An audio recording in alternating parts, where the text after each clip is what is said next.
we can be bold in terms of how we're pricing our services if we understand what the customer values.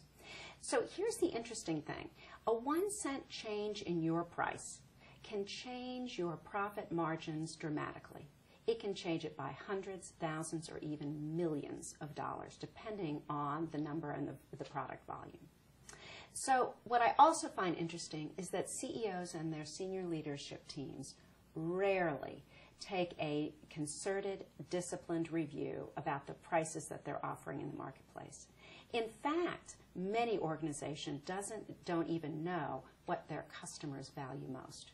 So it becomes very difficult to create good revenue management practices, otherwise known as pricing, and organizations leave it simply up to guesstimation.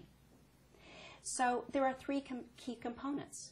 One is you've got to know your customers. You have to know what they value and why they buy. What's important to them? That leads into price. Secondly, you need to understand all of the hidden costs and the visible costs that go into getting your product to market. Sometimes this can include even your suppliers and thinking about and managing for the risk in any changes in your supplier prices. And thirdly, you have to set discipline and accountability in the organization to sell to agreed upon price ranges and ultimately target profits. It's about accountability and discipline and ownership by all those in your organizations, from the CEO all the way down to the frontline salesperson.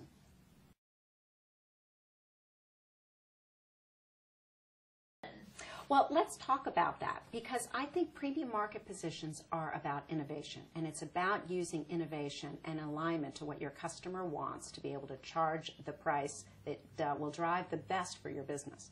So let's take the golf market. There are probably a lot of golfers that enjoy the game just as much as I do, and we have choices.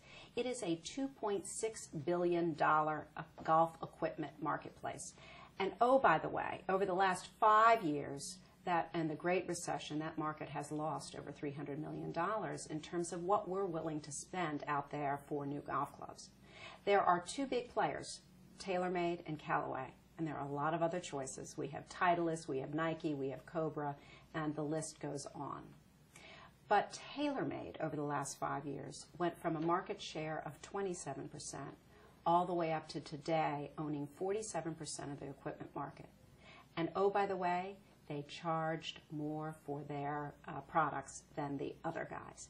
How did they do that?